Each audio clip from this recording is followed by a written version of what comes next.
The language in this video has been translated using AI translation via HeyGen. While we strive for accuracy, the translation may not be entirely precise or reflect the original intent and meaning in all cases. We appreciate your understanding as we work to make this content more accessible through AI-assisted translation. 이 영상의 언어는 헤이젠의 AI 번역 기술을 사용하여 번역되었습니다. 정확성을 위해 최선을 다하고 있지만 번역 결과가 모든 경우에 완벽하게 정확하거나 원문의 의도와 의미를 완전히 반영하지 못할 수도 있습니다. AI 기반 번역을 통해 더 많은 분들이 콘텐츠에 접근할 수 있도록 노력하고 있으니 양해 부탁드립니다.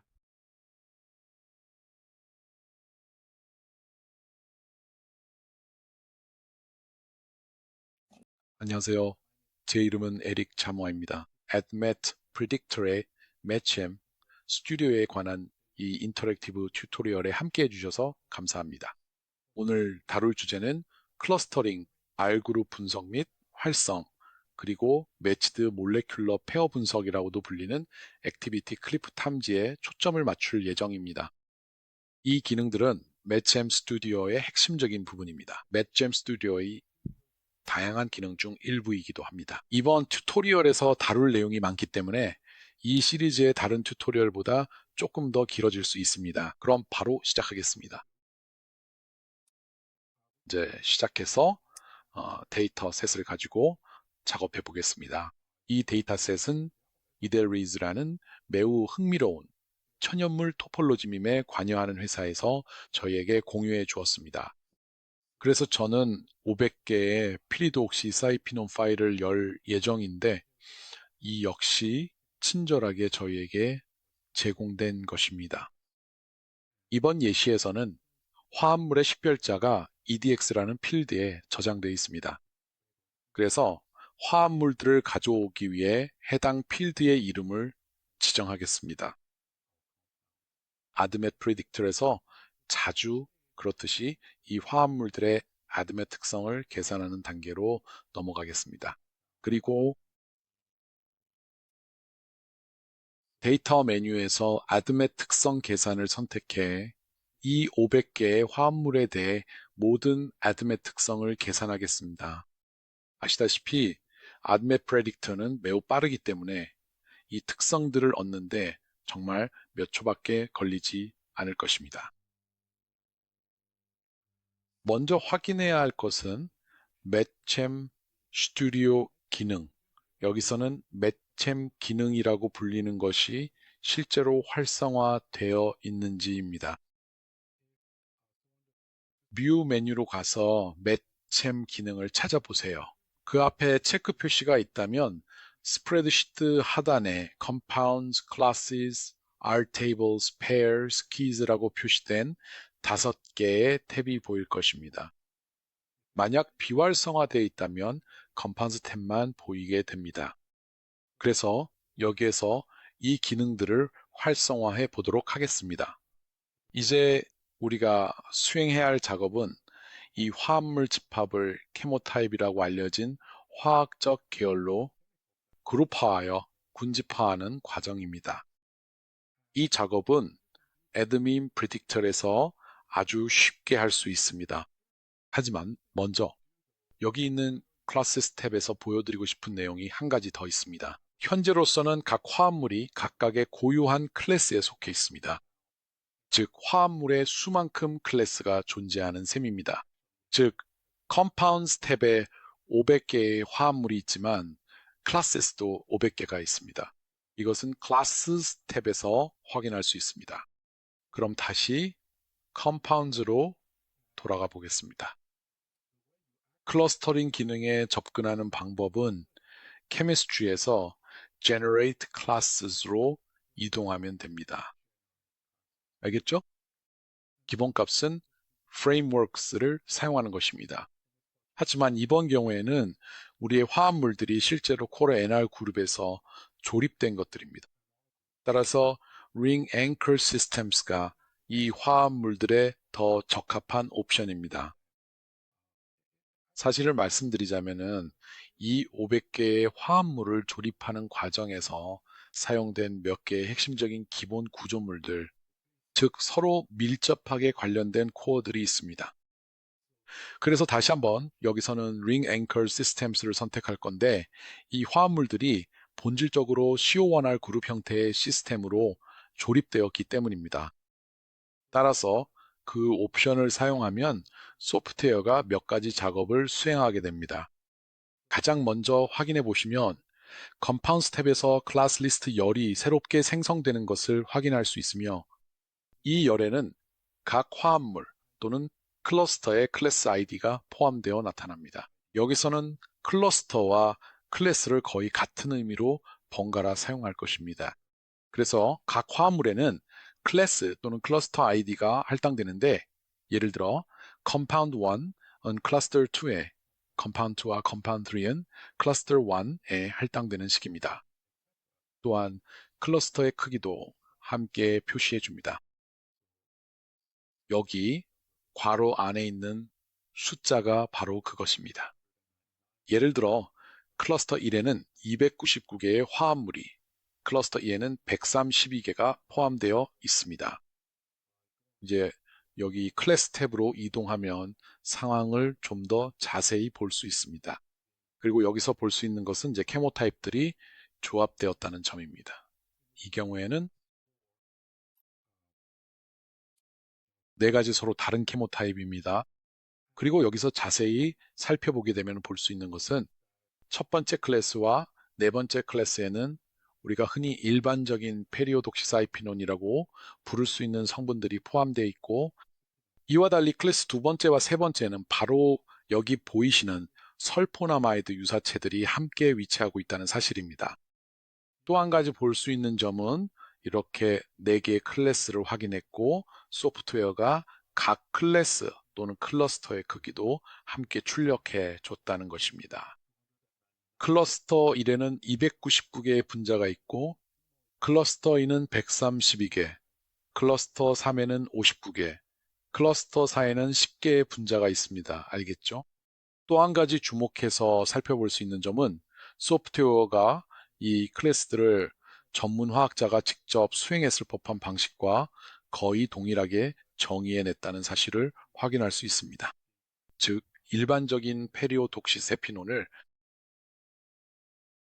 가장 먼저 초기 단계에서는 이들을 함께 묶고 그 다음에는 피리딘 고리의 위치화학적 특성에 따라 각각 2개의 별도 클래스로 상세히 나누었을 것이라고 생각된다는 점입니다.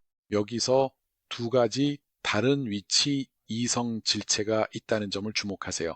질소가 이 위치나 저 위치에 있을 수 있습니다. 그리고 아마도요, 처음에는 설포나마이드 유사체의 두 번째 클래스를 정의해 나갔을 것이며 마찬가지로 피리딘 고리의 위치화학에 따라 이분법적으로 분류하여 나누었을 것입니다. 이 두 클래스 사이에도 비슷한 차이가 있습니다. 이 두 클래스 사이에요.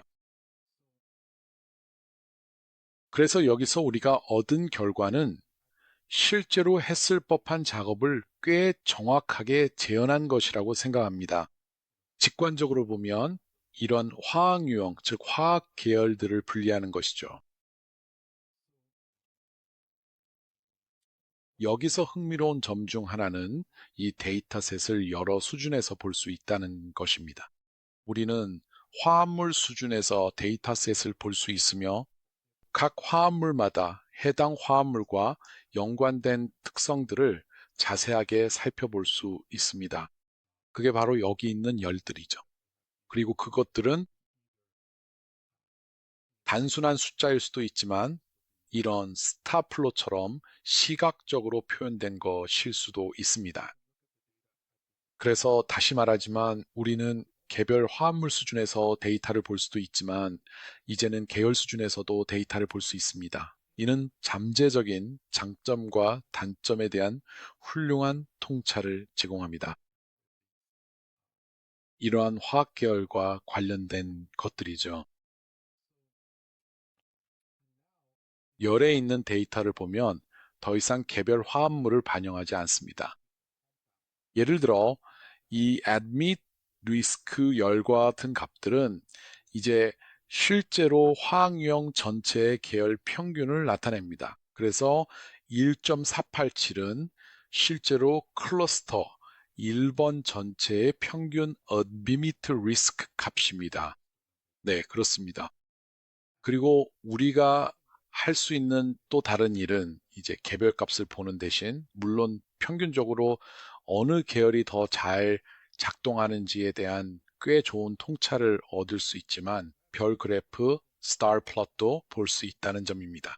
예를 들어 사이토크롬 P450 효소의 기질 특이성을 살펴보면 이른바 일반적인 피리독사 지피논 구조를 가지고 있는 것을 확인할 수 있습니다. CYP 효소에 대해 다양한 기질 특이성을 가져 이 화합물들이 상당히 다양한 종류의 CYP에 의해 대사될 것으로 예측된다는 의미입니다. 반면에 이 번항목과 3번 항목의 계열, 즉 설포나마이드 유도체로 가면 이들은 주로 3의24 아이소자임에 의해 대사될 것으로 예측됩니다. 그래서 이것도 꽤 주목할 만한 관찰 결과라고 할 수 있겠죠. 다시 한번 말씀드리자면요.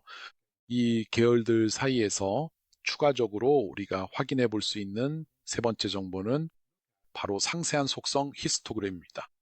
그리고 각 계열별로 분자량 정보를 자동으로 생성해주는 히스토그램이 하나가 기본적으로 제공되고 있습니다. 사실 이런 히스토그램을 훨씬 더 많이 추가적으로 생성해낼 수도 있으며 이렇게 하면 각 케모타입의 특성 분포에 대해 더 많은 인사이트를 파악하고 얻어낼 수 있습니다. 예를 들어서 여기 상단 헤더 부분에 들어가서 마우스 오른쪽 버튼을 클릭하면 열 삽입 항목으로 선택하여 이동할 수 있습니다. 그리고 이 시점에서 그래픽 분포를 선택합니다. 좋아요. 이걸 선택하면 우리가 화합물에 대해 계산한 모든 속성 중에서 선택할 수 있습니다. 예를 들어 Admit Risk를 선택할 수도 있습니다. 그러면 소프트웨어가 히스토그램 분포를 추가해 줍니다. 다시 한번 각 클러스터 내에서의 분포를 확인할 수 있습니다. 그리고 예를 들어 헬기 필터에 대해서도 똑같이 하기로 결정했다고 해봅시다. 그래서 우리는 열과 그래픽 분포를 삽입할 것입니다. 그리고 목록을 아래로 내려가서 알파벳 순서로 헐지를 찾으면 이건 헐그 필터이며 범주형 모델로 화합물이 혈기에 대한 위험성을 가질지 예측되는지 여부를 보여줍니다. 값이 0이면 아니요, 1이면 예를 뜻합니다. 따라서 2를 추가할 수 있습니다. 또한 다시 한번 살펴볼 수 있는 것은 이 방식이 데이터셋을 높은 수준에서 바라보는 흥미로운 방법이라는 점이며 다음과 같은 사실을 알 수 있습니다.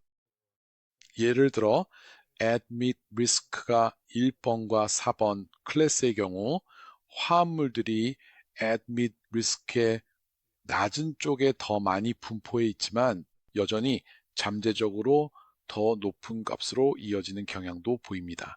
특히 이번 클래스에서 그렇습니다. 비록 그 클래스는 상대적으로 소규모이긴 하지만요. 반면에 이 번과 3번 클래스를 보면 admit 리스크가 낮은 화합물에 훨씬 더 집중되어 있고 화합물의 수가 상당히 적다는 것을 알 수 있습니다. 분포의 끝부분에서는 그런 경향이 나타납니다. 마찬가지로 하그를 살펴보면 1번 클래스의 경우 거의 반반으로 예측된다는 것을 알 수 있습니다. HERG 위험성이 없다고 예측되는 화합물과 잠재적인 HERG 위험성이 있는 화합물 사이에서 그렇습니다. 그래서 다시 말해 4번 클래스에서는 HERG 위험성이 낮은 화합물 쪽으로 약간의 편향이 있지만 다른 구간에도 여전히 상당수의 화합물이 있습니다. 반면에 설포나마이드 유사체를 살펴보면 실제로 화합물에 훨씬 더 큰 편향이 있다는 것을 알 수 있습니다. 이 편향은 잠재적 문제로 예측되는 화합물보다는 HERG 위험성이 낮은 화합물 쪽에 더 크게 나타납니다. 그래서 다시 말하지만 이런 정보는 우리가 각 클래스에서 만들고자 하는 화합물의 수를 잠재적으로 균형 있게 조절할 수 있게 해줍니다. 그리고 앞서 말씀드렸듯이 이런 각 클래스의 자산과 부채를 할당하는 데에도 활용할 수 있습니다. 다음 단계로 이 화합물들을 가지고 실제로 몇 가지 더 할 수 있는 일들을 보여드리고자 합니다. 그리고 지금 보시는 것처럼 이 스캐폴드들은 서로 제대로 정렬되어 있지 않아서 지역적 화학성이나 다른 측면에서 이들을 살펴보고 비교하는 것이 다소 복잡해집니다. 그래서 화합물들을 어떻게 정렬할 수 있는지 보여드리고자 합니다.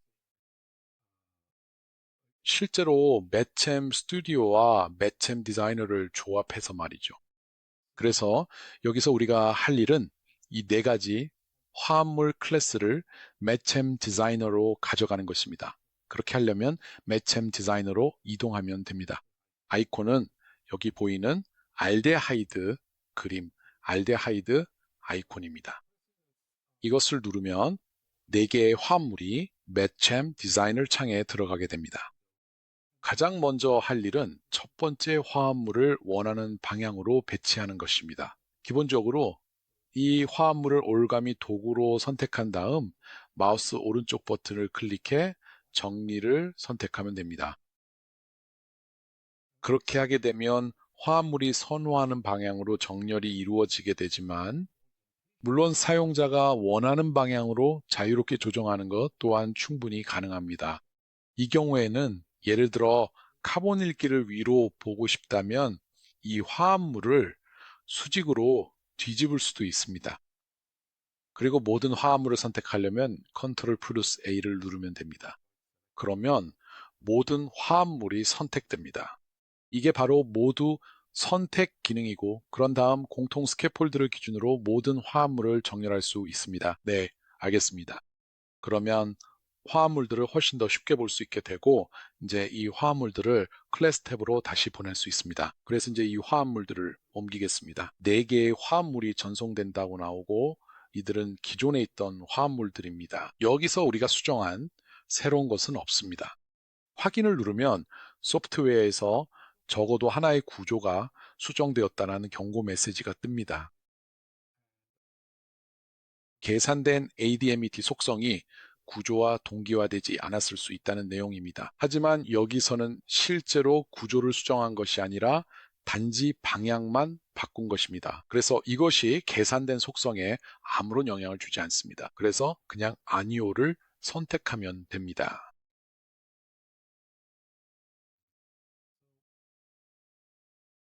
이제 클래스 탭으로 가서 실제로 비교할 때 훨씬 더 쉬워집니다. 이렇게 하면 앞서 말씀드린 캐모타입과 위치화학적 차이점을 비교하기가 훨씬 쉬워집니다. 클래스 1과 4, 그리고 2와 3 사이의 차이도 훨씬 더 쉽게 볼 수 있습니다. 이제 이 스캐폴드들을 서로 정렬했습니다. 컴파운드 탭으로 가보면 모든 화합물들이 아직 정렬되어 있지 않다는 것을 알 수 있습니다. 각각의 모든 화합물들은 입력되었거나 화학자가 직접 그렸을 때의 방향 그대로 정렬되어 배치되어 있습니다. 그리고 물론 이 화합물들을 하나하나 살펴보는 것이 훨씬 더 수월하고 편리해질 것입니다. 만약 스캐폴드들이 같은 방향으로 정렬되어 있다면 말이죠. 사실 이 작업을 아주 쉽게 할 수 있는 방법이 있습니다. 정말 간단합니다. 우리가 할 수 있는 것은 클래스 탭으로 가서 여기 컴파운드 탭을 누른 다음 그 정렬을 화합물에 다시 적용하는 것입니다. 이렇게 하면 실제로 2가지 작업이 동시에 진행됩니다. 화합물들이 서로 일정한 방향으로 정렬되며 스캐폴드 부분은 파란색으로 강조되어 표시되고 나머지 R 그룹들은 검은색으로 화면에 나타납니다. 그래서 다시 말하지만 이렇게 하면 이전에 그렸던 방식보다 코어와 R 그룹 모티프를 훨씬 더 쉽게 볼 수 있습니다. 이런 종류의 정렬은 사실 매챔 디자이너만으로도 꽤 쉽게 할 수 있는 작업입니다. 하지만 최대 100개의 화합물까지만 가능합니다. 여기서 볼 수 있듯이 코어와 R 그룹 모티프가 있습니다. 논리적인 다음 단계는 이 분자들에 대해 코어와 R 그룹 분해를 보고 싶다는 것입니다. 이 화합물 시리즈가 처음 설계되었던 방식이 바로 그렇습니다. 그리고 다시 말씀드리지만 이것도 아주 쉽게 할 수 있는 일입니다. 예를 들어 클래스 1이나 원하는 클래스를 간단히 선택한 다음 여기 아래쪽에 있는 R 탭을 선택하면 됩니다. 그러면 실제로 이 분자들에 대한 코어 NR 그룹 분해가 실행됩니다. 그리고 또한 또 다른 기능으로는 R그룹 분석기에서 실제로 각 화합물의 속성을 명확하게 표시할 수 있다는 점입니다. 각 화합물 옆에 속성을 함께 볼 수 있습니다. 여기에서 보시다시피 각각을 개별적으로 확인할 수 있습니다. 예를 들어서 설명을 드리자면 R그룹 1이라고 불리는 경우에는 치환기로 오직 수소 원자만이 결합되어 있는 상태인 것을 확인하실 수 있습니다. R1과 함께하는 다른 R그룹 조합에서 특정 속성의 분포가 어떻게 되는지도 알 수 있습니다. 각 R그룹에 대해서도 동일하게 할 수 있어서 매우 편리합니다. 또한 다양한 방식으로 조합해서도 충분히 확인할 수 있습니다. 충분히 이해가 되셨나요? 그리고 이제는 이전에 계산한 어떤 속성이든 이 플롯에 자유롭게 투영하여 확인해 보실 수 있습니다. 예를 들어 admit risk라는 복합 함수를 자세히 살펴보고 싶다면 admit risk를 선택하면 됩니다. 그러면 특정 R 그룹 조합, 예를 들어 여기서 R리 수소이고 R리가 벤질일 때의 상황을 바로 확인하실 수 있습니다. 이 조합은 5개의 화합물에 해당하는 것으로 나타났으며 그중 4개는 admit risk 값이 낮은 수준인 반면 하나는 약 4.9로 admit risk 값이 높습니다. 이제 예를 들어 R1이 메틸이고 R2가 같은 벤질 그룹일 때를 보면 3개의 화합물이 있습니다. 그중 2개는 admit risk 값이 낮고 하나는 값이 높습니다. 여기서 같은 개수가 나오지 않는다는 점에 주목하세요. 실제로 희소 행렬이기 때문에 우리는 299개의 화합물만 가지고 있습니다. 나중에 이것이 더 큰 상위 집합의 매핑됨을 알 수 있습니다. 따라서 다시 한번 이는 R1, R2, R3 등 다양한 R그룹 조합을 분석하기에 매우 편리한 방법이며 어떤 조합에 대해서도 이 작업을 수행할 수 있습니다. 만약 R2, R4처럼 가장 큰 수를 가진 것들을 선택하고 싶다면 이것을 선택하면 됩니다.